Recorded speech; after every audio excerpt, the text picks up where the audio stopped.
I can't do it. Okay. We'll do it live. Okay. We'll do it live. F it. Do it live. I'll write it and we'll do it live.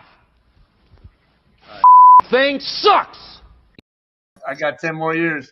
And That's your time frame? 10 years? Yeah, it is. You're gonna see me. You know, my boys are gonna be. But I pour everything into this puck. Yeah. I can guarantee Cougs fans that there's no one's wasting time here or wasting money. We're putting everything we can into it.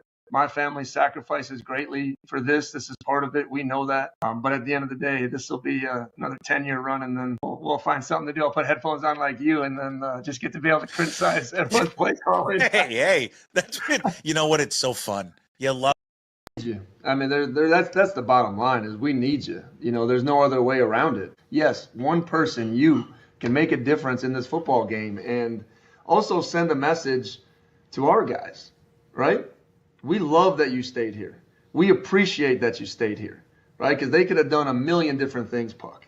Right? That's my biggest thing about that investment piece, right? Show these guys that they matter to you. And you do that by showing up and investing in our program. And with that, we welcome you into should be a real fun daily puck drop today. Jason Puckett and, of course, Jim Moore, the go-to guy with you. Daily puck drop. We are inside the Limback Lumber Studios. Contractors, free deliveries, everything from whole house packages, homeowner DIY projects. Give Limback Lumber a call, 206-782-3487. Visit them online, limbacklumber.com. Social media, you can follow there on all the platforms, X, Instagram, and Blue Sky, Puck Sports, on TikTok, Puck_sports, Facebook, Puck Sports. Sign up, be a Puck's Posse member, QR code on your screen, or you can just go to pucksports.com. Brian just donated. I think he feels sorry for us, for me. So, Brian, thank you, Brian. You just donated or just signed up moments ago. Jim Moore is on the road. He is off on a truck stop someplace. He is brought to you by... Hey, Puck, can you hear me okay? Everything going okay? I can hear you fine. It's okay, yes. It was a scramble. I'm live from Juniper Hills Park in Madras, Oregon, on my way back to Seattle so I can watch the Cougs just take out their frustrations on the Huskies tonight. But I'm brought to you by Clean Streak, at cleanstreak.com, a professional window and exterior cleaning service proudly serving Island and Skagit counties for more than 10 years. 100% satisfaction guaranteed, whether you need your roof cleaned or how about those gutters always jammed with leaves and dirt. They'll clean those too. And you can also get pressure washing, whatever your needs are. Just give them a call at 360-395-5748 or give Brian Turner a call. Ask for Brian at visit@cleanstreak.com. Okay, so that's what you can do. Contact us, contact Brian. He'll help you out. All right, what do we got? The news today, obviously, Jake Dickert is out. Jake Dickert has taken the head coaching job at Wake Forest. Jim usually with us for a half an hour, but he's going to stay. Are you good for a full hour? Yeah, sure. Okay. You want to talk about this for an hour? Well, I think there's a lot to unpack, man. Do you? There's a lot to unpack with it. Our regular schedule programming, Rob Staten normally at 10:30. Rob's not going to join us today. We'll figure out another time for Rob. Also, Divish is not going to join us today at 11 o'clock to do our cold stove. That's fine because they're fucking miserable too. So I don't even want to talk about the Mariners. Do you know, by the way, college football programs have spent more money this offseason than the Mariners? Let that sink in, M's fans. Let that fucking sink in right now. There are college football programs out there, okay, that have spent like $20 million to put together their roster. Do you know how much money your professional billion-dollar baseball team has spent? $0. Okay. We'll get into the Holiday Bowl. We'll get into, I don't know, coaching options. I mean, I don't even know what options would be out there other than the one that everyone wants, the guy from Montana State. And then John Canzano, special appearance from John coming up at 11 o'clock today. So when Jim signs off, John will jump on. John just wrote a terrific column up there at johncanzano.com, kind of detailing the behind the scenes of what happened, why he left. And really points the finger, a number of reasons why One of the bigger reasons, just kind of the budget situation over there at Washington State, the Board of Regents, and just all the surroundings of it.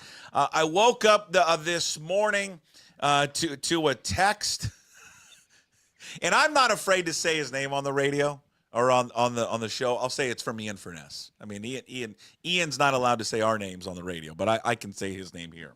And it said, well, this is great news. And I'm like, oh, great. What the hell's this? And then I pull it up. I saw the rumors yesterday. I didn't give much to it. I think you and I and Sorensen were texting back and forth about it, some chat on some Coug fan text thread or Coug fan site that said that he had been interviewing or a Zoom interview. Or that with he was Wake a candidate Forest. anyway. Well, it was a candidate, though. and then it was like, hey, he's on a Zoom call with Wake Forest. And then wake up to the news today that he has accepted the job. Hell, the son of a bitch has already changed his Twitter profile. I mean, that didn't take long. Has he? Yeah, already. It's already in his Wake Forest black. Yeah. Yeah. Well, how about the guy that found out about the flight tracker? That's the guy that I'm going, wow, nice work there. Because I thought, there probably is some reason why there's this private plane at the Moscow Pullman International Airport going to Winston-Salem. But, boy, you connect the dots on that one. He was right on the money. I bet you Dickert's on that flight right now, isn't he? Wasn't it supposed to leave? Well, wait a minute. Yeah, 10:48. Yeah. No, he's probably there, going through customs and boarding. And I hope Jamie Vinnick is out there. Jamie is not there. I don't know. I know that they had a team meeting today at 8 a.m. I know that for a fact with Ann McCoy, the AD. I don't know if he was present at the meeting. I don't know that yet. I don't know if Jake Dickert was there, but there it is. He already changed it. He changed this like 45 minutes ago.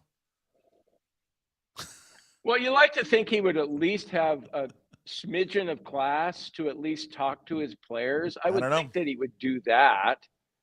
Don't you? Or I don't know. He should have gotten ahead of it last night. Maybe there was some. Because news was leaking out last night. Listen. I mean, I'll follow this. I don't know if he actually talked to them. I have no idea. I don't know if he addressed his team yet or not. I mean, if he got on that plane, and did not address his team, then I mean, I just think that speaks volumes to the person he is. So, I mean, let me just ask you something right off the top here, Puck. You've had a chance to get to know him because you've interviewed him several times. Long form interviews at pucksports.com. Oh, I can tell you that interview's not happening this week, I was told. No, I know. It's just like the one guy on Twitter that said, hey, you guys just got DeBoard. And I was like, yeah, we did. It was the same with Kalen DeBoer last year. Well, no, but Kalen DeBoer finished the job. Well, yeah, I know. But I mean, how disheartened and disillusioned are you getting to know Jake on a personal basis? Like, I just know him as a football coach, interviewed him a few times.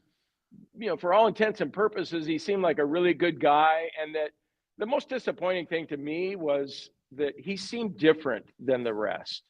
And that we bought into him being different. Yeah, I did. He's like all the rest now, as it turns out. He's like all the rest. And you hear about what he's going to make at Wake Forest. It's not that much more. And then, Sorensen was saying, well, wait a minute, there's going to be a budget cut, a 10% cut. But, what about this seeing things through? I mean, that's, that was what was cool about Jake Dickert. He was like, God, he's hanging around, man. He's going to tough it out with us. He's a Coug. He might be a Coug for life. He wants to stay here. He's got his family. He wants to raise his family here. And, all this stuff. And then just all of a sudden you see this flight tracker going to Winston-Salem. And now you just like that, you change your opinion of Jake Dickert and you think, what a piece of shit he is. He's no better than Pat Chun. Is he? Yeah, I mean, I just, there's a lot of wave of emotions. I can't fucking stand hypocrisy.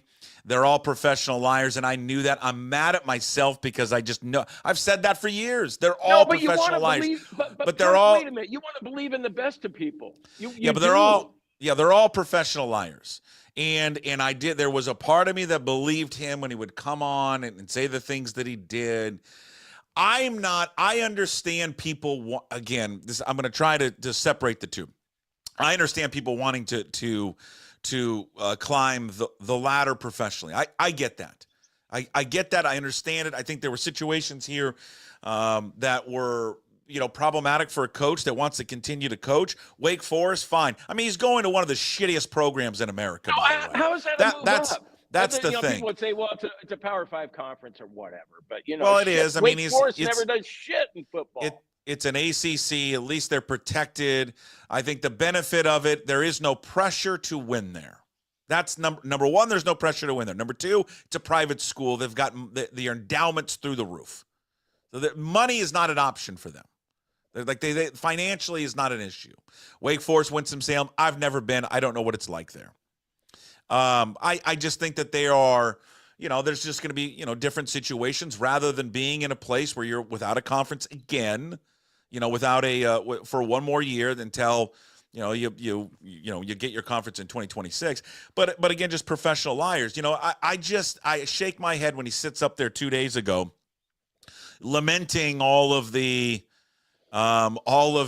issues about Mateer and tampering and the portal. Guys are in and guys are out. And then one day later, he jumps in the portal. I just, I mean, this is 9 days before this group of kids is going to play a football game. 9 days. And he's bailed on them. He's bailed on them. He's bailed on the fan base. He's bailed on the university. They've got no coaches. Listen, I know what Ann McCoy said today, the athletic director. They're going to play the game. Pete Caligas, who I know, Pete, he's a great dude. Okay, he's awesome. We're actually going to play. Hold on. He's going to coach the team. Pete Caligas is going to leave. Pete Caligas is going to join him on his staff. He's been with Jake forever. Okay, so he's going to coach the game. They don't have a head coach. They don't have an offensive coordinator. They don't have a quarterback's coach. They don't have a running back's coach. They don't have a starting quarterback. There's 22 players in the portal. 10 of them are starters, including your quarterback, your running back, 3 guys in the secondary, 2 defensive tackles, and your starting middle linebacker. It's going to be a fucking bloodbath in 9 days. A bloodbath. And these people are like, whoa, you've got to play the game. You don't have to play the game, by the way. This idea that the Holiday Bowl would sue them, it's $3 million. They've got money in that war chest of the conference to offset that cost. I mean, I guess I would say leave it up to the seniors. If the seniors want to play, then let them play. If Kyle Thornton and those guys that blood, sweat, and tears, have given that program with fucking Mike Leach leaving, with the Nick Rolovich situation, with Jake Dickert now bailing on them, with their quarterback bailing on them, with the conference is destroyed, the portal, all of that. If those kids want to play, then let them play. But if Kyle Thornton stands up there and goes, you know what, it's not worth it. I don't want to do it. Then don't play. Then eat the money. Then eat it, and have Teresa Gould in the Pac-12 offset that cost. That's what I would say. Well, and then I was just thinking about the backup quarterback getting thrown in there. Like, how many offensive linemen are in the portal? I know the right tackle's a goner, but what else? Do you really want to put your backup quarterback out there? And I know he's got experience at a different school, but hey, Jim. Okay, go out there and do the best you can. And I lost you okay? my AirPod. Yeah, you lost your AirPod. Well, shit, no, I'm not okay. I lost my damn AirPod. And my coach left. You're a disaster. I mean, again, I don't know what they're gonna do. Again, I've lost a lot of respect for him, just because I don't want to hear people. I hate when people just stand up there and tell you one thing, and then 24 hours later that they're out. I just want people that want to be there. If you don't want to be there, fine, then leave. It's just the same thing I had with Mateer yesterday. I love John Mateer. You know what? And I think he's a great kid. And I truly believe that when he was on the field, he gave it his all. But this idea that I saw people the last few days on social media or yesterday talking about Coug for life stuff. No, he's not. He's not a Coug forever. He's not a Coug for life. He's not. And Jake Dickert, I mean, my God, you see some of the reaction for some of these players today that people are retweeting coming out on social media. Kyle Williams calling him a bitch. Wayshawn Parker saying, this is what I knew this all along. And then I think what really bothers me and should bother a lot of people and should bother the fan base, it should bother Ann McCoy and bother the president, all that, is this stuff. I mean, the Clausen guy just stepped down a few days ago. This doesn't happen in 48 hours, by the way. So he's been talking, and his agent's been talking to people forever, just like Arbuckle and just like Mateer. And then this just highlights their collapse they had at the end of the season because they weren't focused. They weren't ready. They weren't ready to go because Jake Dickert and Ben Arbuckle and the running backs coach have one foot out the door. Well, so they Dickert, didn't give it their all for the program. In hindsight, Dickert was probably more concerned about those 3 losses costing him the Wake Forest job than he was about what it did to the program and their chances for the national championship. Probably. Yeah. Yeah, it's God, it's just I didn't really. I was hoping it was just going to be a rumor. I thought that it was just speculation that he was a candidate. And then Puck, you played that clip from him, commending all the players that were sticking around, and then to turn around and do that. And Jake Dickert's always had this. I don't know a damn thing about him. I mean, he's got a hot wife and great kids and all that stuff. I mean, can she stay? Can we I don't think the wife is going to stay. That, hey Jake, you can take this shitty Wake Forest job, but the buyout, forget the $1 million that you owe us. We'll just let your wife hang out in Pullman for a while. But no, I mean, he had this squeaky clean image. Like, okay, cool. I'm really glad this is our coach, and yet he's as slimy as all the rest. Yeah, he just is. But Wayshawn Parker has no room to talk, does he? I mean, did he suggest by saying that he wouldn't have gone off and gotten in the portal himself if his coach was going to stay? I mean, whatever. Is he trying to make himself look better? No, I just think he's just laughing at the situation because the point is that a lot of people, and we talked about this the other day, is a lot of people come down on the players for getting in the portal, right? I mean, I said this when the running backs coach left, Tua, and I'm probably butchering his last name. I apologize. Actually, I don't apologize. No, it doesn't matter. Screw him.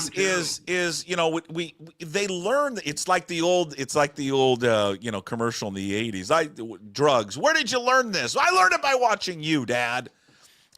These kids, these football players, they learn it by watching the adults. Why would an 18, 19, 20-year-old kid be loyal to the school and loyal to anything when he watches coaches left and right just bailing? They don't care. They're out. So, I mean, I think that his point was of that. Don't you think you'd have been more understanding if he'd taken a Big Ten job? Wisconsin guy, like if Wisconsin ever came open and he left, you'd be like, okay, wish you well, all that stuff, coach.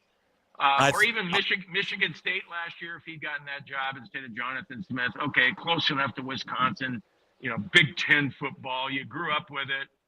He didn't grow up with Wake Forest football, and they didn't double or triple his salary, and it's not that big of a move up. I'll acknowledge it; it's a partial move up because they have a secure conference there, or somewhat secure. That ACC thing will, I hope the ACC blows up now and Cal and Stanford come back and beg. Jim, let me stop you.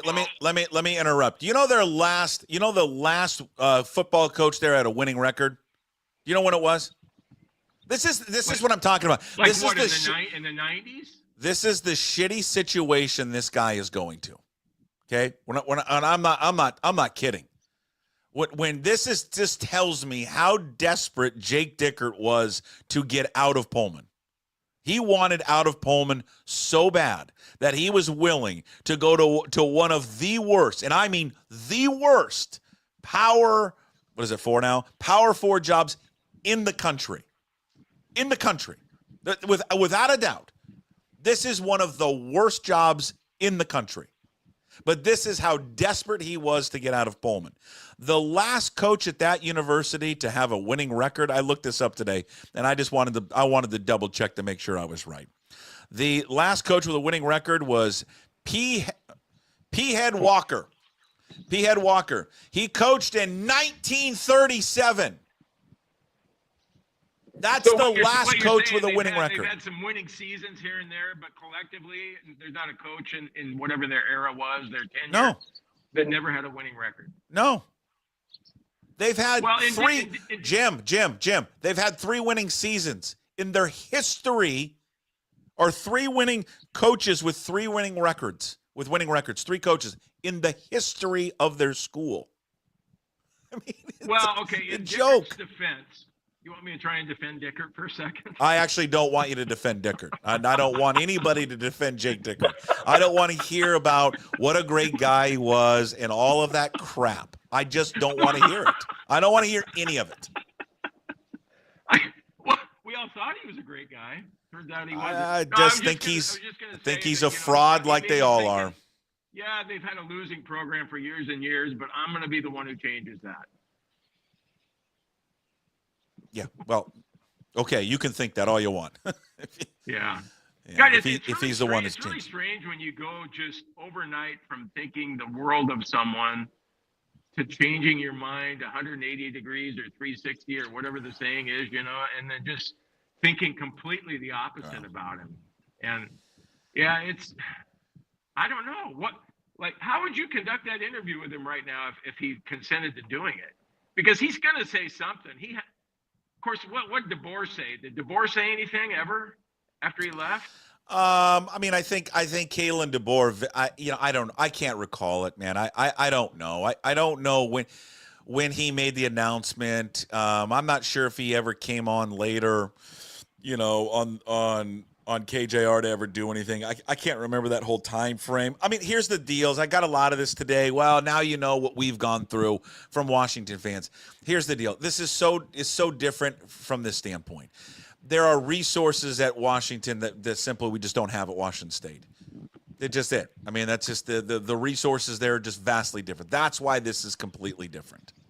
This is completely 100% different from what happened a year ago. I'm not saying that what happened a year ago and the gutting of the program and players leaving the portal wasn't a factor into this year. Of course it was. I'm just saying the differences between the two schools and the differences between the economics of the two schools, the fan bases, I don't know about the collectives, but the athletic budgets, it's vastly different. Washington could sustain that, could weather it.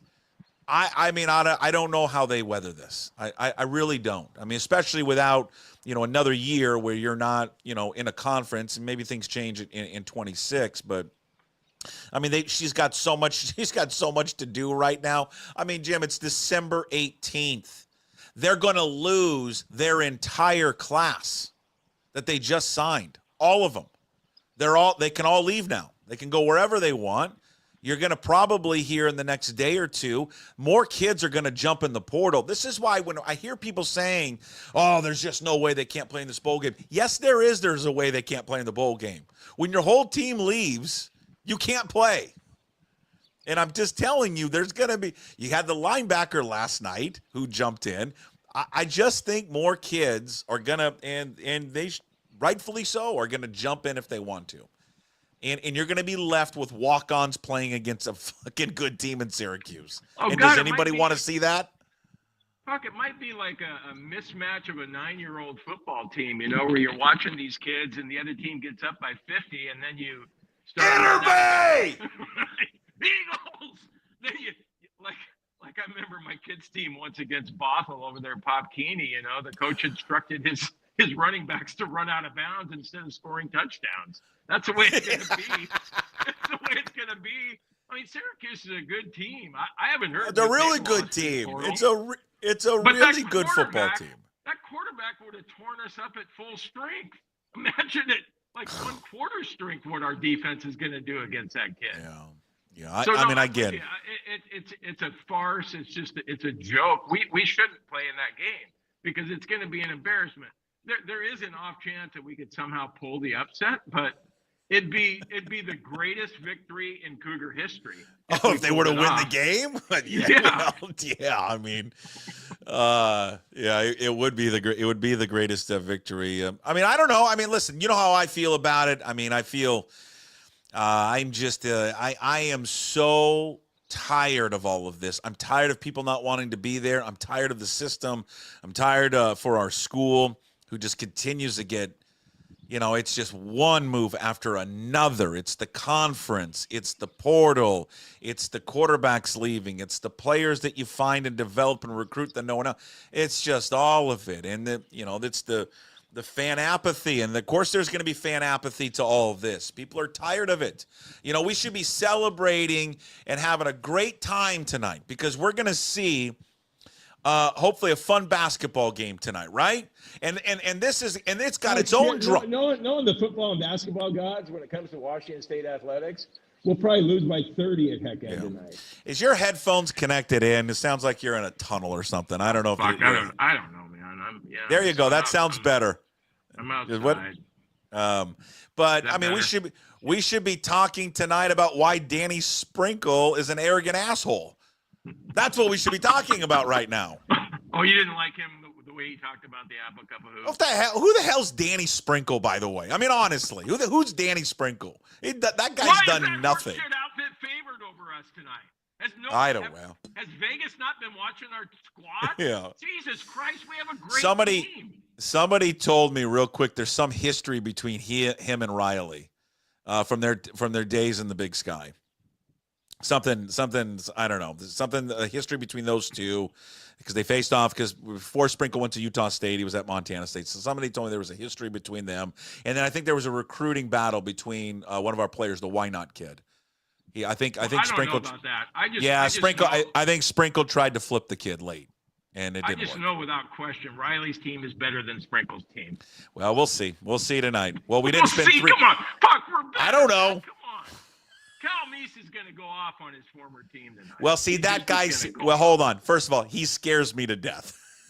That kid scares me to death tonight because he's going to try and prove a point, and he gets out of control and will shoot too much. But anyways, that's a basketball discussion. Wait a minute. The only thing I don't like about him is that he suffers what appears to be a career-ending injury in almost every game, and he goes to the locker room, and then he's back in the game in 30 seconds. Yeah. But anyway. Fix your microphone a little bit again. All right. I know how I feel about this situation. I mean, again, they're professional liars, so there's part of me that's not really surprised with what Jake Dickert did. At the same time, I want somebody that wants to be there. I just want somebody that wants to be there at the school. I mean, what's your opinion of him now? Well, I can't stand him. I mean, just like every other Coug feels the same way because it's one thing to go ahead and take another job, but to do it the way he did it after, talking about how he was getting all these different interviews that he had with you and others, talking about how he wanted to stay there and all this stuff about, I am on a 10-year plan, and then I'm done. And I want to, well, shit, his kids will be grown. He talked about wanting to, not miss his kids' events and all that. Well, his kids will be grown after 10 years. So I don't know. As it turns out, he's full of shit. And I wanted to take him at his word and that he was different. And that's what's so disheartening about it, because a lot of these coaches, you can see a little bit of slime to them. Like, Fish, I mean, and it serves us right because we were like, I was on Florida Watch all year hoping that Jed Fish was going to leave. And so here I am rooting for our hated rival to lose their coach. And ironic and, probably karma that our coach is on the way out and theirs is still there. So, and the other part of it, Puck, I was thinking about it, and I don't think other Cougs are going to feel this way, but I guess maybe being an older Coug, and I'm just like, fuck it, man. Just fuck them all. Fuck everybody who had something to do with this, that put us in this situation. Everybody who's leaving, all the assistants, just fuck them all. Yeah. Okay. I'm ready for the Big Sky, man. I'm tired of I appreciate what the collective's doing. I appreciate that we still want to be relevant. God, everybody wants to be relevant. Fuck relevancy too. I'm sick of trying to be relevant. I'm retired. I'm irrelevant basically. And I don't give a damn. Fuck it. I don't care if we're relevant on the big stage anymore. I'm kind of like, hey, let's go. It'd be kind of fun playing in the Big Sky. It looks like Divish has a great time watching the Grizz and in Montana. We could have fun road trips to Bozeman and then where kids were playing for the love of the game and they didn't give a shit about like, hey, the left guard's making $50,000. How come I'm only making 30, and all this shit? No, I'm here because I'm playing hard. I'm having fun.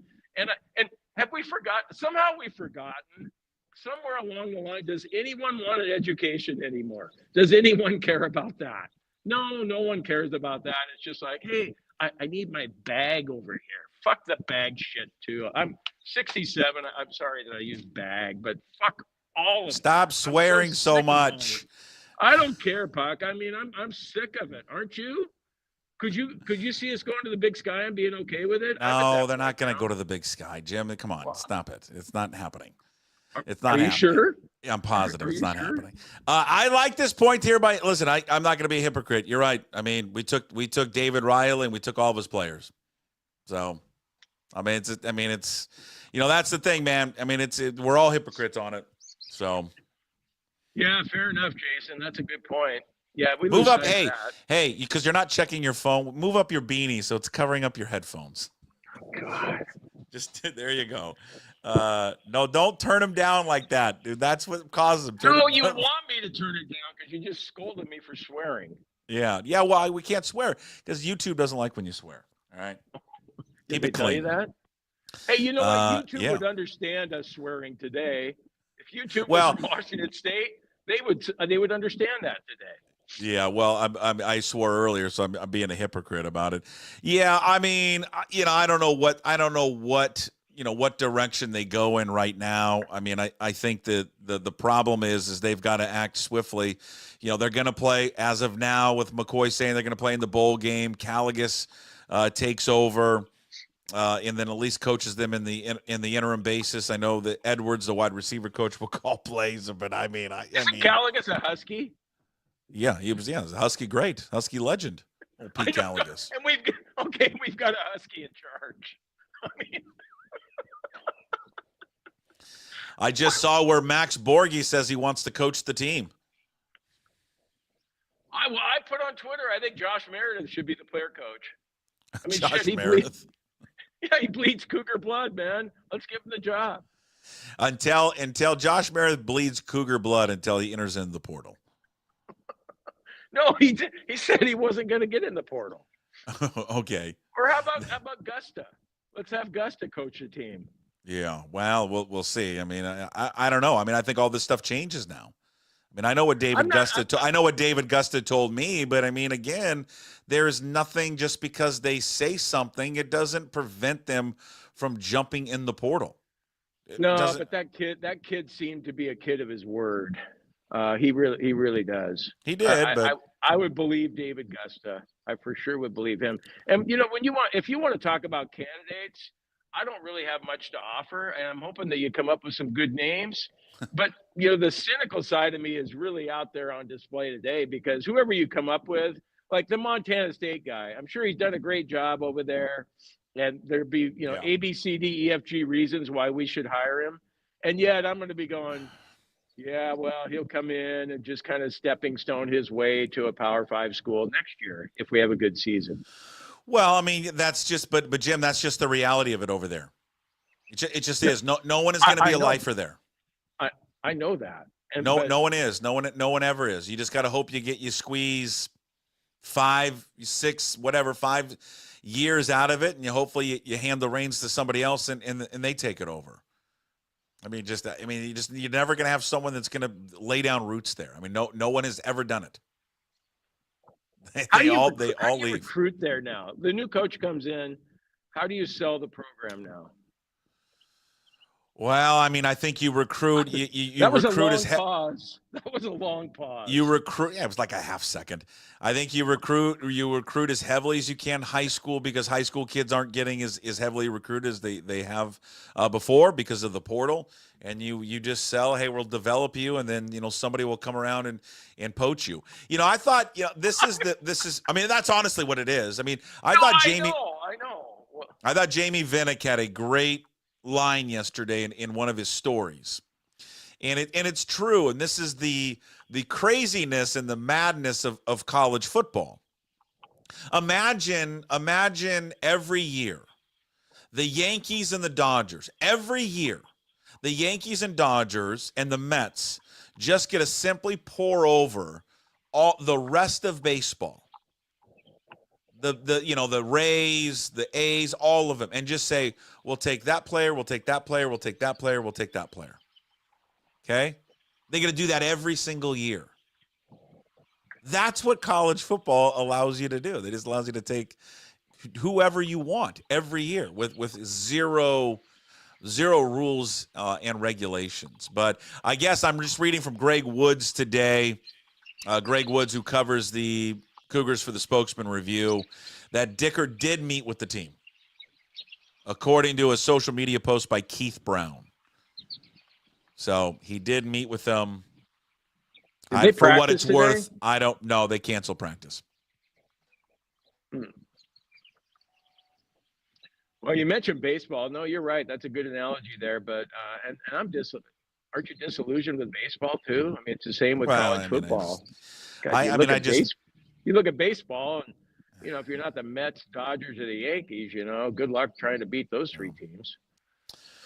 Yeah, I just I can't wait, to hear what he has to say. I mean, he's going to say, whenever he's introduced as the new coach of Wake Forest, I don't know actually when that is. I don't know if they've even announced when that press conference is. I'm just curious what he said. I'm curious what he said into the locker room. I reached out at least to one player that I know and just asked a reaction. I haven't heard back yet, but I just I just think it's a hell of a thing, man. I think to preach what you preach as a coach and then to get in front of a group a week or 9 days away from their playing a bowl game, and for guys like Kyle Thornton and other seniors on the team to look him in the eye today and say, yeah, I'm leaving.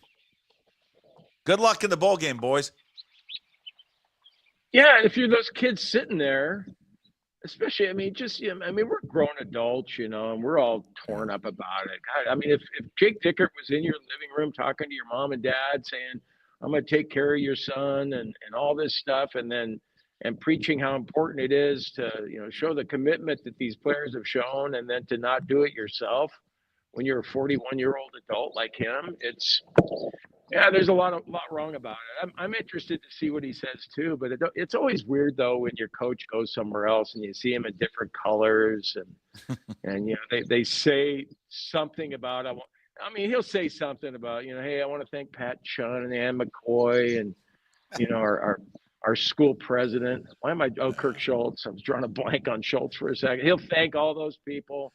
Maybe he'll thank Jack Thompson and a few Cougar greats. But you just sit there and you go, yeah. You have to get that out of the way. And then he'll talk about what a great program Wake Forest is going to be. And then he'll lie to those kids, and then he'll go somewhere else, especially when that Wisconsin job opens. If he has success at Wake Forest, know he's going to be going there. Of course. I mean, it's not, it's the whole 10-year thing is probably a lie. I don't know. I mean, I get real... it's hard to you sit here and you go through things like this and trust what people say, and you can't. In this business, in this transactional business, right? You can't trust anything these guys say. And I guess we always come back. At least I always come back. I root for the name on the front, and I guess that's always the case, right? Coaches go, players go. That school, will remain the same. You can say that with confidence. The school will always remain the same because there was a stable footing, right? There was a stable footing of a conference now. There's just so much uncertainty right now of where you're at, the landscape of the sport, the no regulation on it, that I just, the apathy of a fan base can turn quickly. And then, listen, they don't drop down to Big Sky, but you can quickly become irrelevant real fast. Like real fast. No, I know. We've been talking about that. I think that was one of the underlying things too, that in the back of all of our minds, we're thinking, okay, man, this season's really important this year. And I think we all knew what we had in John Mateer and how good he was, how special he was. And so when we had that little run where we got the 7-1 and we're on the cusp of maybe playing in the college football playoff, that was like, okay, little guy fighting back. I love to see it. Way to go. Go Cougs. Come on, keep it going. Because when it ended, then you started thinking, well, wait a minute. Now you can't really sell a recruit on, hey, come play for us. You can win a national championship. Well, no, you can't. Not after, losing to New Mexico and Oregon State and Wyoming. You can't really say that anymore. And so what exactly are you selling at Washington State now? Because most kids that are 3 and 4 star kids are going to want to play for a national championship, and we don't really offer that yet. And people will say, well, yeah, you do, you know, like there's all that storyline out there about, well, you have a better chance of going to the national championship playoff than Washington does because they're in an 18-team league, and Boise State, maybe Boise State, if they win the whole thing this year, will prove that it's still possible at Washington State. But I mean, come on, let's face it. The odds are stacked against Boise State. As good as Genty is, they're not going to pull that off. Maybe ASU will pull it off. Odds are against them too, but I sure would like to see that just for the sake of college football. For people who love college football that are just so burned out on it, like you and me, and what's happened to the sport, that would be at least a little bit of a, you know, the football gods rewarding us for hanging in there, that like, hey, you know what, I'm going to toss you a little bone over here and let Sparky do something and let Genty and his squad do something. But if that doesn't happen and we see Georgia and Texas in the final game or whatever, I mean, we're going to go, yeah, okay, it's the same old, same old. There was in the release today by Wake Forest, where Dickert becomes the 33rd coach in Wake Forest history. And remember, there's only been 3 coaches with winning records in that historic loser of a football program. Jake Dickert said, I cannot tell you how excited, proud, and honored I am to be able to football coach at Wake Forest. It has been an exhilarating journey since my first conversations with Vice President and Director of Athletics, John Curry. John Curry, by the way, is the former AD at Tennessee that tried to hire Leach, if you remember this story. And then the Board of Trustees or the Board of Regents like, no, we don't want him. And then they said, you can't hire him. And then they ended up firing Curry. That's the same guy. Right. Yeah. It's same dude. President Susan R. Wente and the Athletics and University Leadership. Throughout this process, beyond President Wente and John, I am grateful to be able to meet the provost, yada, yada, yada, president of the faculty. We have, let's see, my number one priority will be building relationships with our current student athletes and earning their trust. Fuck you. Wait. Hey. Remember I told you not to swear, now I'm swearing. All right, whatever. Yeah. We will have a clear focus on retaining our current roster while adding valuable pieces that fit our program, including guys like David Gusta and other players that will join me from Washington State. Additionally, I'm excited to immerse myself in this special community. As throughout this process, my belief is the perfect place for our family and our program only strengthened. Before I go further, I want to express my deepest gratitude to the players, staff, and leadership at Washington State. I will forever be thankful for their belief in me and the opportunity to lead a program that meant so much to my family. The relationships built there will remain a cherished part of the journey. I'm immensely proud of what we've accomplished together on and off the field.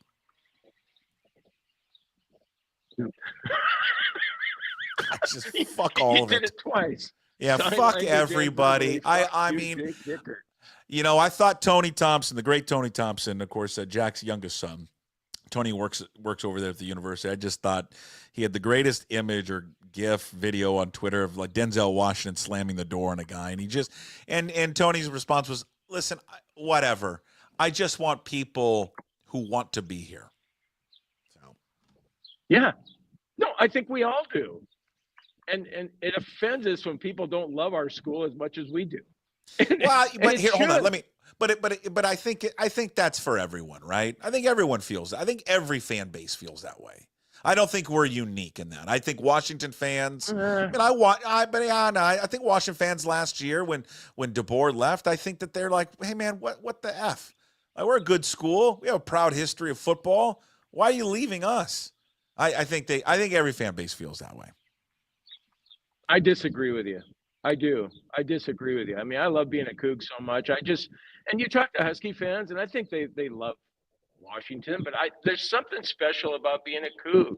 You all went through, we were there at different times. I was there in the 70s. You were there in the 90s. You know, whenever you went to school there, you all shared 4 years there together, whether you were there with those people or not. And we just, there's something about Pullman, something about Washington State, the Palouse, all of it. And we know it's in the middle of nowhere, and we all just embraced it. It was a great time in our lives, best 4 years of my life.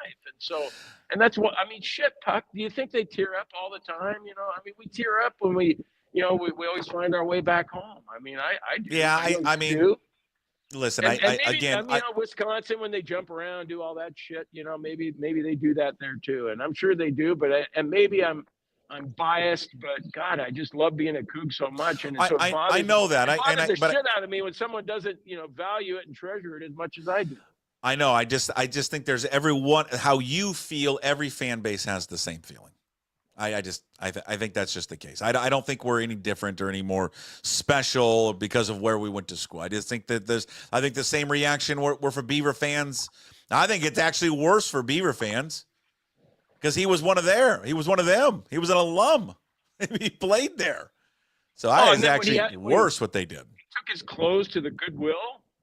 Yeah. Hey, somebody over there, Greg Woods, if you're watching. Somebody go to the Goodwill in Pullman to see if Dickert threw all of his gear in the Goodwill. Yeah, he probably did. He may have. Ann McCoy, the AD at Washington State's going to hold a press conference or at least a Zoom call today at 2:00. I'm going to jump on that little meeting at 2:00. Why not? Okay, come on.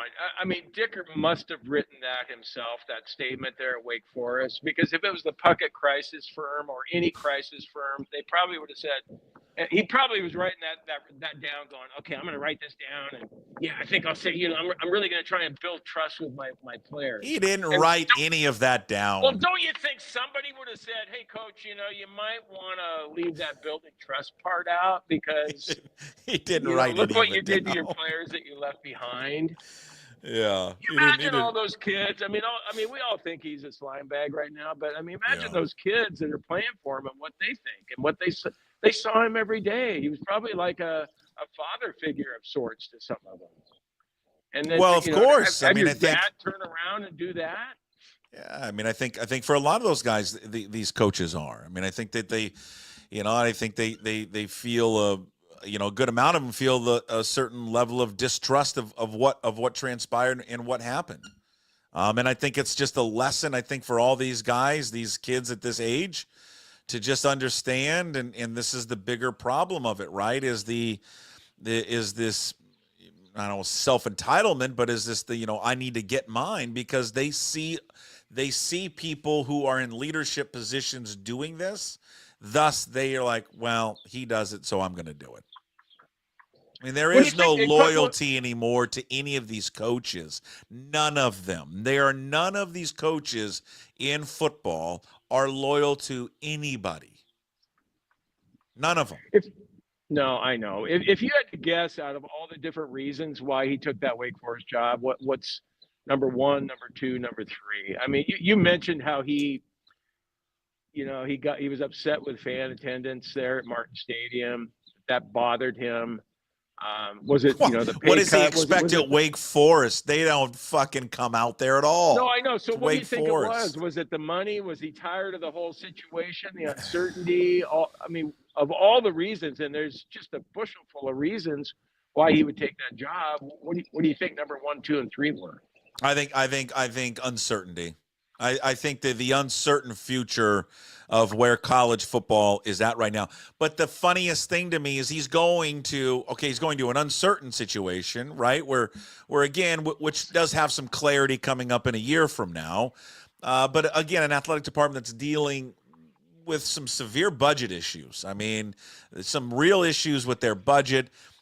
He was I know they were asked to take pay cuts again, so he's, forced to take a pay cut, which not only trickles down for him, but trickles down to his assistant coaches.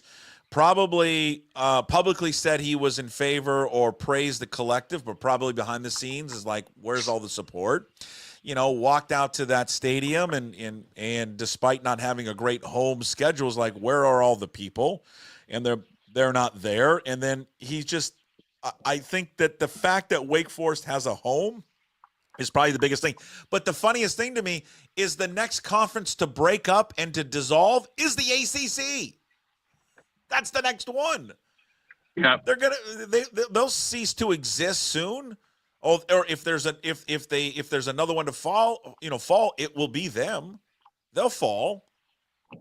Isn't there something to be said? And maybe this is just pie in the sky stuff that I'm bringing up, isn't it? isn't there something to be said for someone who sees things through during difficult times and, is a leader that, you're halfway up the mountain or whatever, and then it's like snowing and it's just crazy and it's treacherous and it looks terrible, and you see it through and you work with everybody and you try and get to the other. I mean, all those different analogies where you're trying to, get to the other side or whatever, get through this difficult time. And then, I don't know, just to bail like that in the middle of all this, you talk about uncertainty with us. Yeah. To bail and not help everyone through that just tells me he's, less of a man than a lot. I mean, maybe I'd bail too. Shit, I don't know. I like to think I wouldn't, though, that I'd want to help people and get them through this and come out the other side and show that I can do more with less and all that kind of stuff, that the principles that we were taught when we were kids that you try and grow up with. And apparently none of that stuff matters anymore.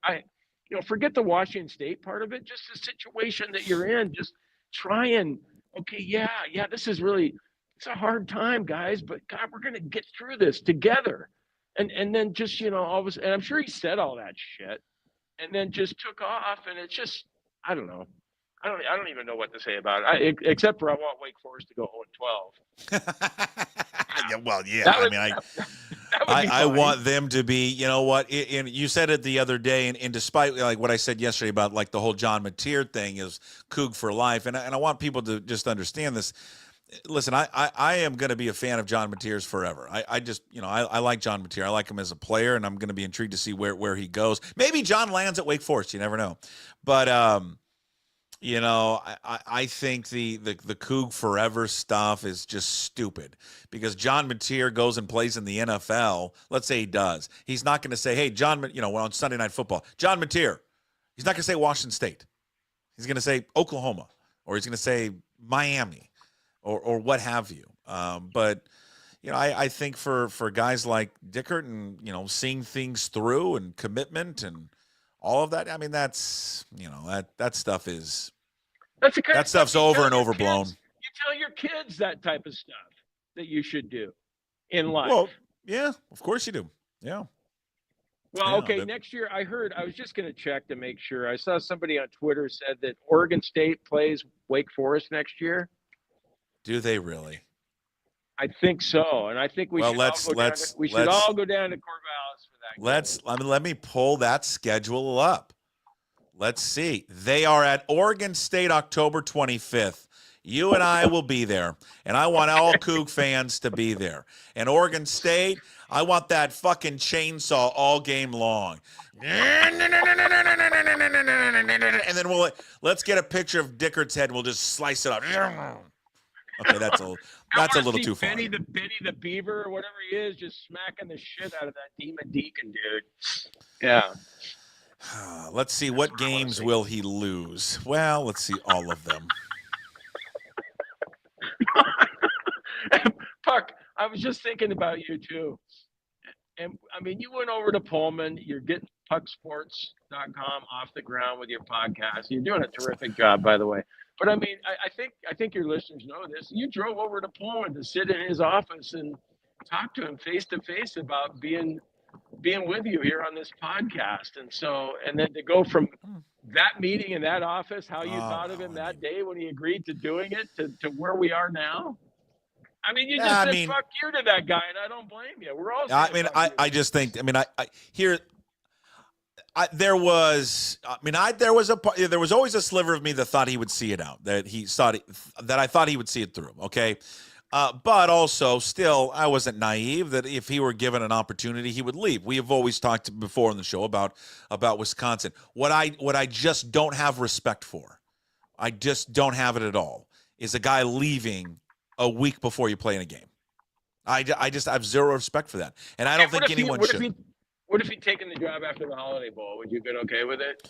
I mean, I would have been upset and disappointed, but I would have respected the fact that he stuck through for the bowl game to coach them and to move on. But fact is that why couldn't Wake Forest have waited another 10 days? Because the portal, December 28th. That's right. That's why, because it's December 28th. He's got to recruit a whole new team. He can't lose players in the portal for Wake Forest. And then it just goes to, when was he contacted by Wake Forest? How long was this going on? I mean, again, I'm going to tell you, Dave Clawson I think he resigned a couple days ago. He just didn't get the job in 48 hours. His agent and him have been probably bouncing around to every one of these programs that thought there was going to be an opening to try and get a job. And I'm just telling you, you don't give, when you've got one foot out the door, you're not committed fully to the team you're coaching. And I think there's without a doubt now a direct correlation to them falling apart at the end of the season. It's a direct correlation to what happened at Wyoming. There's no excuse to lose to that team, and they did. None. No, we play them in September. We won by 3 touchdowns. Yeah, especially at home. I mean, that could have happened at Wyoming, but it wasn't at Wyoming. It was at Martin Stadium. So, no, I think you're right. I'm sure it's been going on for a month. They probably knew they were getting rid of their coach back the middle of November. Yeah. So, yeah. All right, I'm going to cut you loose. Safe travels back to Seattle and enjoy David Riley, because we'll have David Riley for a few more months, and then he's going to leave. So, okay. Are you going to say fuck you to him too? No, because I don't feel like he's been selling me a bill of goods, David Riley. I think David Riley is to me, I've interviewed him. David Riley comes across to me as a mercenary, and he's okay with that, and he understands it, and he'll be here if the season continues to go well for him like it has. He'll be on bigger and better. It's just like what Jason chimed in with. I'm sure Eastern Washington fans have a different perspective on that. Of course they do. I mean, I sure like his team this year, though, and I'm looking forward to watching the game tonight. Should be a fun one. All right, we'll see you, Jim. We'll see you back on, what is today, Wednesday? We'll see you back on Friday. Okay, Buck, go Cougs. Yeah, go Cougs. All right, there is Jim Moore. With us for a full hour, and again, we did not have Ryan Divish on, or we did not have Rob Staten on today. We'll try to make up that episode with Rob at some point, and also no Ryan Divish today as well. First of all, the Mariners aren't doing anything, so it doesn't matter. Let's get a perspective from John Canzano. John, who joins us on Tuesdays, he's back with us today. What day is it? Oh, good Lord. John Canzano with us. He joins every Tuesday, brought to you by Zeke's Pizza. Well, how surprised? You wake up this morning, you see that he's taking the job at Wake Forest. How surprising is that? I wasn't shocked. I mean, I guess you could unpack it a couple of ways. One, I mean, we can spend a lot of time focusing on the symptom, which is Jake Dickert leaving. He essentially gets in the transfer portal himself, but really, there are some really nefarious underlying problems here that have to be fixed. College football is broken. You've got a transfer portal situation that isn't conducive to coaching. You've got an imbalance between the conferences and the divisions. And so you could kind of hear it in Jake Dickert earlier this week. I communicated with him a little bit as John Mateer made his decision. And I had worried about Dickert all the way into about the middle of the season because, we had talked about I was banging the drum for Washington State to extend him, give him this lifetime contract. There was some pushback from the trustees. They had, trimmed $11 million from the budget. They kind of scolded the athletic department for spending too much money. And this is one of the byproducts of that. It is, you get a coach who's a little bit demoralized, I think, at what he's looking at and the landscape and any port in the storm, just as Jonathan Smith did at Oregon State last year. He was just looking for some place that looks a little more stable, even though I wouldn't put Wake Forest, like Tobacco Road. That's like a bad neighborhood in Tobacco Road. Like I just think he took a job that isn't a very attractive job. And I think you have to step back and ask why. Yeah, well, and I think, too, it's not a good job. It's never been a good job. It's a bottom feeder program in the ACC. I was telling Jim earlier, they got 3 seasons. They got 3 coaches all in the history of their program that have had winning seasons. That's it. Yeah, it's a bad football program. You look at their success, it's in golf, and then they had Tim Duncan who came through there. Like it's, they haven't done a lot in football. And so, I look at it and I go, hey, what has Jake Dickert been through? Let's just unpack it real quick. You've done some of this. I've been watching, but his AD leaves him for Washington. His conference is falls apart on him. He pulls back together the roster, but he loses Cam Ward, his star quarterback, to Miami, who goes on to take a 7-figure deal from Miami. All right. So he's watching that going, oh boy, like this is the world you live in. And he's been crowing all last season and this season about there's no rules in the portal. We're getting recruited, and Oregon State and Washington State's rosters were particularly targeted by other schools because they knew there was vulnerability there. And so you've got agents, you've got no regulation, you have NIL, you have just a lot stacked up against Washington State. And then comes this season, and it's great, right? It's everything that Washington State needed. It was this 8-1 start, and everybody talking about the Cougars and everybody thinking like, what could it be? Is 11-1 enough to get them in the playoff and all of this stuff? And then it just disintegrates. And then what happens? His coordinator leaves again. He's facing the same problem that he faced 2 years ago with replacing the coordinators. His quarterback, which I think was the last straw, and 2019 guys behind him, they all get into the portal, even though you are offering a 7-figure package. If I'm Jake Dickert, I'm sitting there, and I think there's just a lot of emotion in this. He's an emotional guy. You saw him crying after games. I just think he'd had enough. That was enough for him. Okay, but tell me how that changes at Wake Forest. Wake Forest is going to be in the same issue. Yeah, he's going to have a little different because he's going to have, presumably this distribution that the ACC gets that's a better media distribution than what he potentially was getting in the Pac-12, even as it's reconstituting. He's not facing maybe his roster getting poached as it was because of the uncertainty with the conference. But I do think there's a little bit of, I'm just picking something else because it's something else here from Jake Dickert's standpoint. And I just think he got kind of fed up with losing guys, coordinators leaving. I just think it was too much for him. And he was facing, think about like 2 years ago, he had to hire both coordinators. And then he loses Arbuckle, fires his D coordinator. He's facing that again. He knows what that is going to entail. And if you're going to start all the way over, I think Jake Dickert probably made a decision, I'm going to start all the way over somewhere else. And if you really look at it, he's not better off in the ACC. It's a bottom feeder program in the ACC, but he's getting a change of scenery. And I think he just had enough. And it wasn't, even though it was the first place that gave him an opportunity, it just wasn't working for him. He'd been through a lot.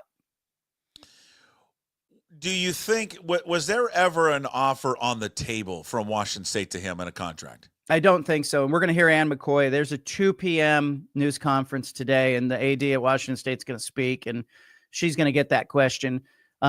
She told me in the middle of the season that there were discussions, that she had talked to Dickert's agent. She would, I went back to Ann McCoy 2 or 3 times and said, hey, where are you with his contract during the season? And to her credit, she was trying to have those conversations, but she's also, she's just recently appointed to be the athletic director. She's got the board of trustees above her. She has to be delicate with, they just cut the budget from $85 million down to $74 million. And she can't go to them and say, hey, we need to give Jake Dickert a lifetime contract, and I'm going to need more money for that. So there was part of it where I understood she was kind of stuck between, a rock and a hard place with Jake Dickert. And frankly, if I'm Jake Dickert, I would have probably wanted to wait till the end of the season anyway. So she may talk about that today. If, did she have serious conversations about extending him and he said, let's wait, or his agent said, let's wait? We will find out. But I think there's something broken here, Puck. We all know it, right? There's this imbalance with the Big Ten and the SEC. I got news for the ACC and the Big 12. They're coming for you too. You're going to get squeezed too. You're already being squeezed with the CFP distributions and the media rights money. Over time, the Big Ten and the SEC are just getting so much more money than everyone else. The only logical end to this is that all that's left is the Big Ten and the ACC and the SEC. It would be insanity to expect anything else. So I think something has to change. I think there needs to be an antitrust push from Congress here. Obviously, you have to address the portal. The NIL and the portal space has just been so mismanaged. It's off the rails. And it leaves a program like Washington State and a program like Oregon State, who's trying to get one more year before they get that conference back together. It leaves them in a really vulnerable position. When do you think he had discussions with Wake Forest? Because Clausen resigned 2 days ago, correct? Yeah. Okay. Yeah. Do you think this happened in 48 hours? Or do you think this has been going on for a month? I can't fathom that this is something that just came together in 48 hours. Yeah, I think most of these schools that are going to make changes know they're going to make changes, a month or 6 weeks ahead of that. And they're just sort of start to plan. They begin to have those discussions. They begin to form, a pool of candidates. Who do we want to talk to? Who could we get that's better than what we have? What's your angle? And that's something Washington State's got to be doing. I hope Ann McCoy was doing that all along, right? What's your angle? Because everybody's got an angle now, right? Colorado had an angle with Coach Prime. Norfolk State even has an angle, with Michael Vick. North Carolina has an angle with Bill Belichick. You got to figure out what is your angle with Washington State. What are you selling? Who's going to look at that and say that's a better place for me than where I'm at, or who really is desperate to have another opportunity. You could look at a lot of coaches that are looking for second chances out there and say, hey, there's a guy out there that would fit. But yeah, you're always looking, and the ADs will lie and tell you, this was abrupt, but it's not. They know what's happening. They know the move that they're going to make. And so I would expect that Jake Dickert got contacted weeks ago, at least several weeks ago, if not a month ago, that his agent was probably in contact and he knew. But I think the final straw was Mateer. I think when you offer 7 figures and you're losing your quarterback for the second year in a row to somebody else who's going to go off and end up at the Heisman ceremony with him, and you have put together a 7-figure deal, and you've got, Washington State's boosters, they met twice. It was like, every mom and pop store in Pullman was contributing to try to keep John Mateer there. It was a real community effort from that collective, different than a lot of places where it's 1 or 2 boosters writing checks. And so you have this grassroots thing that everybody's feeling good about. I kept hearing, we feel like we have a chance. It's 7 figures. For Washington State and the Cougar Collective to pull that together is amazing. And then you have Ryan Leaf and Jack Thompson do this video for John Mateer, in which they basically pitch him on the idea that if he stays, he can be the greatest ever. And so you have this sentimental pitch in conjunction with 7 figures, and the only school that offered you a scholarship out of high school, and still John Mateer, who's a great kid, that he doesn't see it, right? He just says, oh, there's 3 million out there. I got to do what's best for me, which he has to. So I think for Jake Dickert, when we heard him earlier this week, he sounded a little down. He sounded like he was upset at the system. And I think at that moment is probably where this accelerates. I think we're going to find that out here in the coming hours but right around Monday is when this thing picked up. Yeah. And we discussed it earlier. I just keep coming back to me, for Jake Dickert, it seems like he is exchanging one problem for another problem. I just don't. He's going to a program that's gonna have the same issues. Yes, they're in a more secure conference. It's a private school, so maybe the financials are different. They've got a number of players in the portal now, just like every school does. Yeah. He's gonna have the same issue there of keeping guys. If he develops and recruits, there's going to be bigger programs that are going to take his kids away. So the next Ward or Mateer that he lands at Wake Forest, they won't stay at Wake Forest. They'll be gone. Unless he was proactive enough and smart enough to say, hey, I need a commitment from the school on the NIL front, and I need a commitment from the donors before I take this job. I don't know what leverage he had, but you're right. It reminds me a little bit of the NBA trade deadline, where you've got one team trading their problem for another team's problem. None of these contracts are good. But Dickert, clearly it had enough. I think that it was just the accumulation of multiple coordinators, 20 players in the portal. We talked about this yesterday. He's standing there on Monday, and they're kind of lauding the idea that they've got their offensive line back, and you got an offensive lineman who's putting his shoes on, getting ready to get in the portal. He probably thinks it's going to be better somewhere else. I don't think it will, and I don't think his access to the playoffs is going to get better in the ACC, not in the short term. And so, I think Washington State now has to be thinking, what is the move? Because I'll tell you, Puck, here's what comes next. You got to look at what happened at Oregon State. What comes next is, they appoint the interim coach. They go play this bowl game that nobody wants to be in. now, and it's suddenly such a dud after what was a pretty good season for Washington State. And then you're going to get a few players who say, yeah, I'm in, I'm staying. And, take that with a grain of salt, because what is come spring, there's going to be, some Power 4 school that's going to have a need at a certain position, and they're going to go shopping, and Washington State will be the first place they go shopping. It happened to Oregon State last year. And so it's going to be a really challenging 4 or 5 months here for Washington State, and they really got to pull it together. And I think they've got to find an angle. They can't be thinking about saving money right now. You have to go out. You have to go out and get the best coach that can get you in position.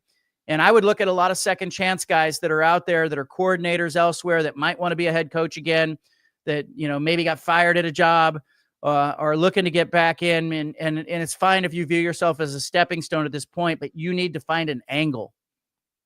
Yeah, I mean, that is never going to change for them. I mean, and I know it's hard for some fans to acknowledge that school is always going to be a stepping stone for something bigger.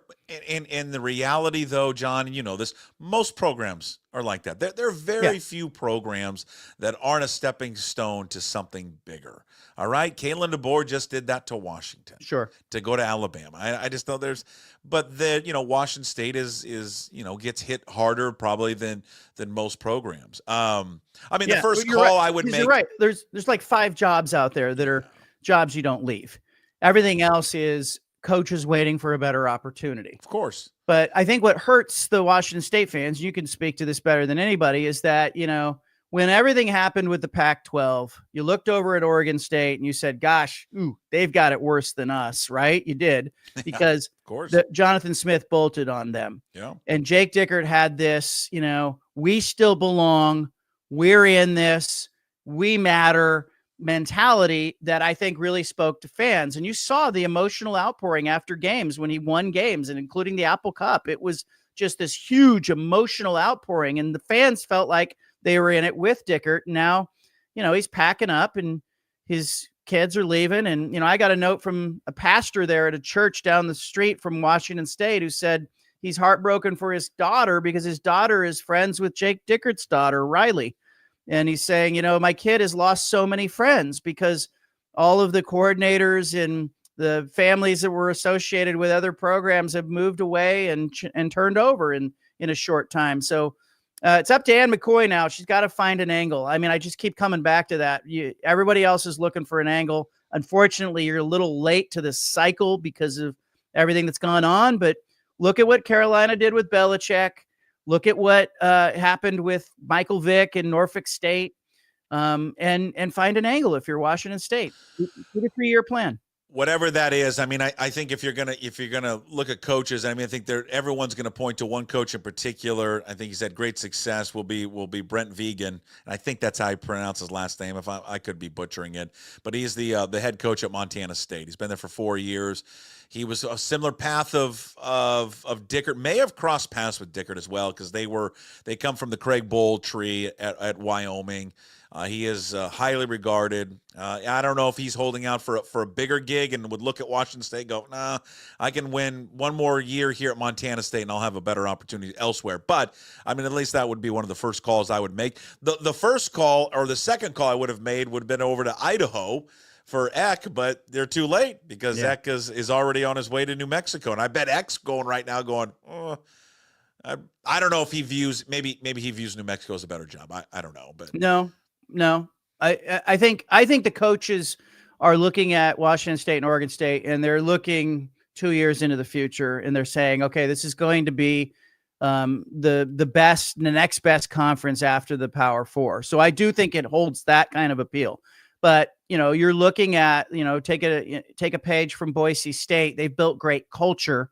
You've now had an interruption of your culture for the second time after Nick Rolovich interrupted it. So now it's just, you've lost some momentum. And Ann McCoy, I view this as a asset, but she's an internal candidate who has been there a long time. Yeah. If anything, she knows what Washington State's been through.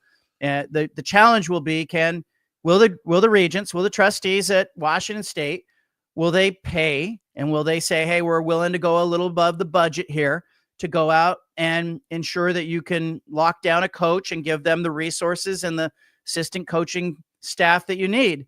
If anything is being proven right now with the CFP, money matters in the long run, but the coaching salaries, I was looking at kind of the head coaches and their salaries in this tournament. There's a wide range from Ryan Day down to a Kenny Dillingham or a Spencer Danielson at Boise State. There's a wide range of contracts there. You don't have to break the bank to get a good coach. You just have to understand, if you're Washington State, it's like a 3-year thing. You're getting this guy, and his job is to get the feet back underneath the program and position it for what comes next. The timing of it, I understand why he has to do it because of the portal. What though the timing of it 8-9 days before, well, whenever they were going to leave for the bowl for San Diego, does it, because he left before, does it change your thoughts, opinions of him? No, I just think he's fed up, and I think the portal's ruined everything. The portal's changed the clock for everything, because if it weren't for the portal timing, I don't think the coaching hiring and firing cycle would be happening now. It would be happening after the bowl games. And I don't think the players would be defecting the way they are. It'd be happening later. You'd have the backup quarterback at Penn State would be playing in the playoff. Tennessee had 7 players get in the portal. They have a playoff game coming up.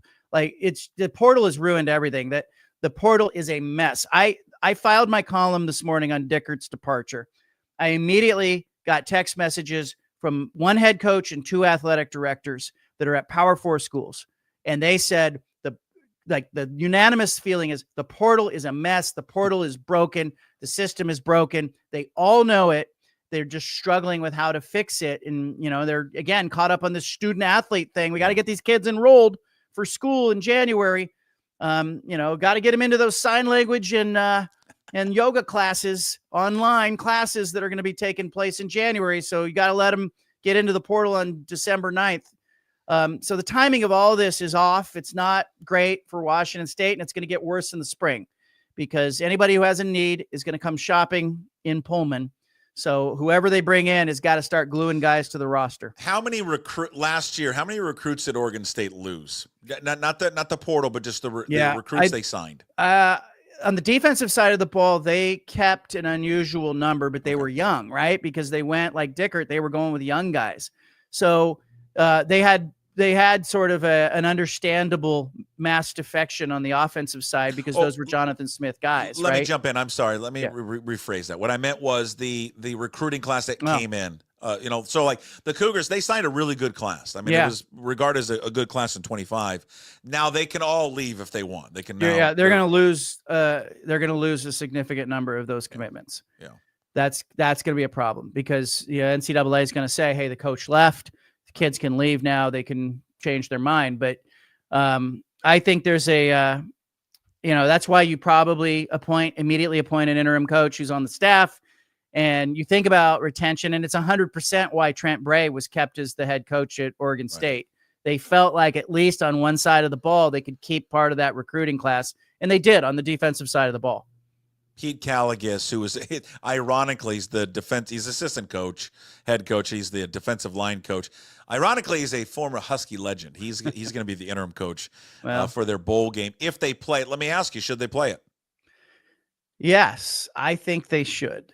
But it comes down. All right, I'll with the caveat of this: can they safely field a team? All right, or you can't have a bunch of guys playing both ways. Can you? But, Travis Hunter did. But here's the thing: I think there's a little bit of inspiration in that. But look at what happened to Oregon State. They played Notre Dame. They got their teeth kicked in. Yeah, I mean, John, I think it could get ugly. I mean, it could be scout team bad. I mean, they've got, it was bad at this moment. I want to say it's 22 players that are in the portal. I think 10 of those guys are starters.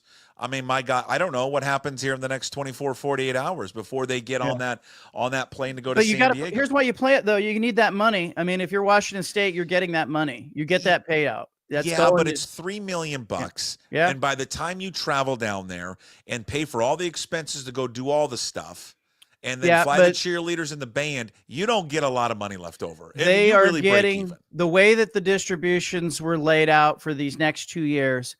They're getting that payout is going to the conference. Now the expenses are supposed to be paid by the conference. and that bowl distribution is supposed to go to Washington State. I think it's supposed to be lopsided even to Washington State, not in Oregon State. So there could be $1 million or $1.5 million or $2 million in that for Washington State to play it. I know what you're saying. In the end, some of these games are losers, but the Pac-12 is supposed to pay those expenses.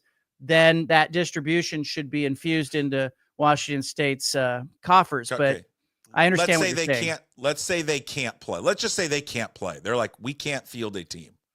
We can't do it. And the Holiday Bowl, remember they did this to UCLA when they couldn't play because COVID. They sued them for $3 million. Yeah. Would the conference and then just step in and be like, okay, we'll offset the cost of it. Here's your money. Yeah, maybe.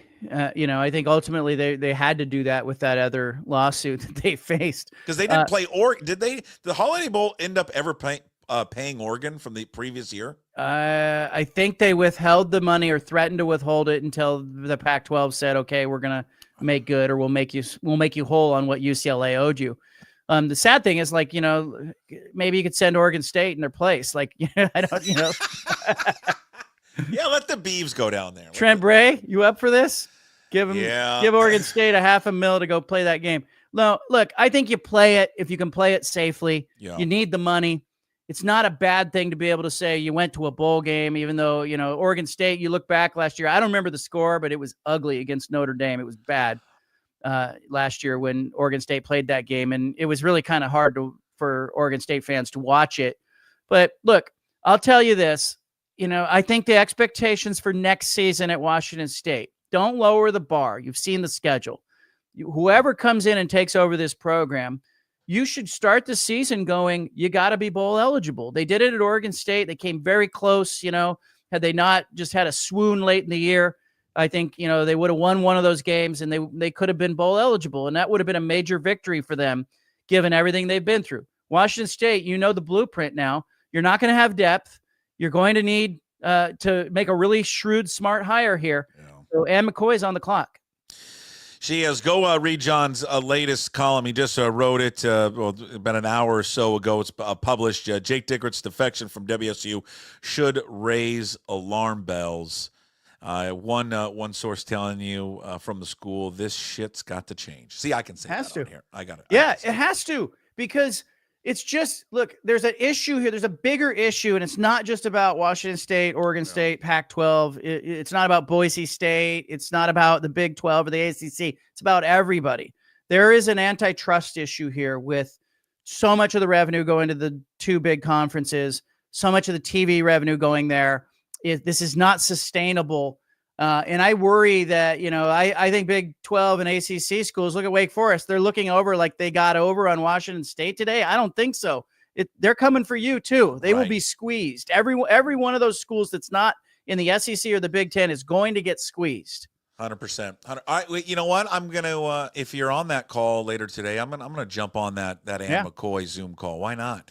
Yep. If anything, just listen and hear what she talks about, because look, I reached out to her first thing this morning. She's busy. And my whole thing is you've got to have an angle. And, oh, by the way, come on. You and I talked about this 6 weeks ago. They need to lock him down. Yeah. So what's the plan? They have to have thought about it in the last 6 weeks. I'm sure someone was on speed dial. Let's find out. Because you have to make a hire here. You don't have 2 weeks to do this. You got about 72 hours to really lock in who your candidate is and then start negotiating. Agreed. Thanks, John. Thanks for doing it on late notice. Appreciate it. Of course. All right, there he is, John Canzano, who joins us every week. On Tuesdays, reached out to him earlier today just to do an emergency session here with us. Apologize for everyone that wanted to hear from Rob Staten today. I wanted to talk Seahawks. I did. And there was some stuff I wanted to get to with Rob because we got the holidays next week, and we're not making people come back to work on Christmas Eve and Christmas, and I don't know what his schedule is next week. But we'll try to catch up. For those who missed Rob Staten today, we'll try to get that. Connect with him at some point, and at least whether maybe it's not live, we'll put up the old school podcast coming up later, hopefully. And for Ryan Divish, who joins us every Wednesday talking baseball, talking Mariners baseball, the cold stove. And really, there's nothing going on with the baseball team. And I said this earlier. This is how bad it is. Just all of this is how bad it is with the baseball team right now. There are college football programs out there, college, who have spent more money this offseason to improve their team than your billion-dollar professional Seattle Mariners ball club. Think about that for a second. Think about that. Ryan Day has said it openly, and it will be the same figure. Costs probably $15 to $20 million to field a roster, right? That's kind of the going rate. It's $15 million. What do the Mariners have to spend this year? $10 to $15 million on their roster. That's how stupid this sport is. That's how stupid sports is. So, again, Divish, and we'll try to catch up with Divish maybe tomorrow, at least record something with him. And same thing there with Rob. And then we'll figure out the schedule for next week. I'll get to that. A lot going on because our schedule will be all over the place next week.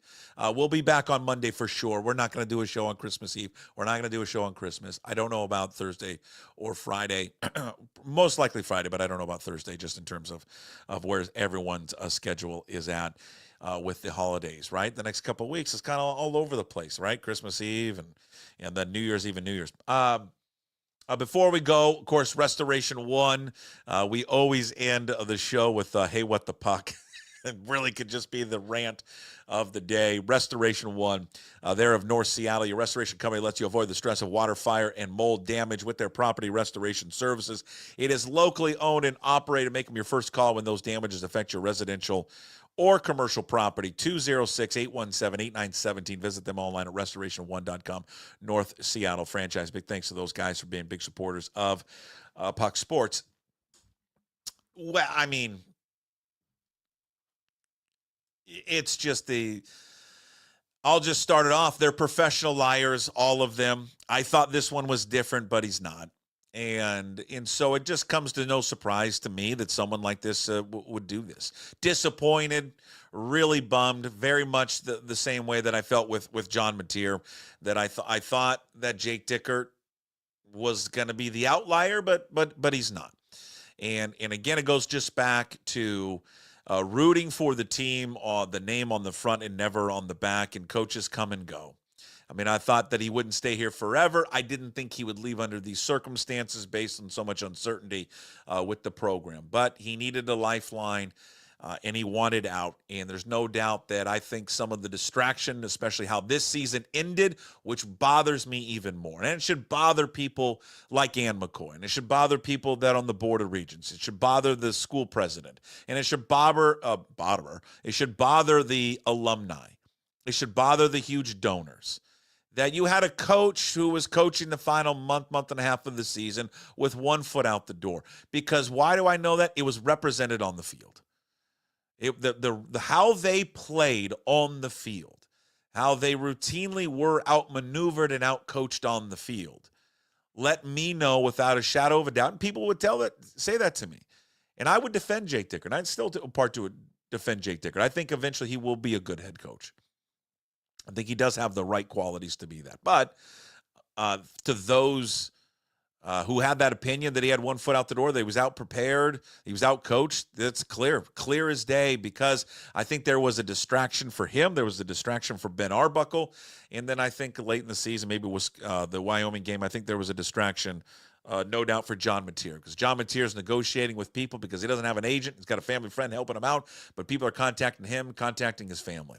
And everybody was looking out for themselves. And that's really what society's become now, is everyone just looking out for themselves and not looking out for everyone else involved. We've evolved that way as a society, and that's, good, bad, however you want to view it. I tend to look the other way and to try to help other people out and not just leave people and just say, yeah, we'll see you later.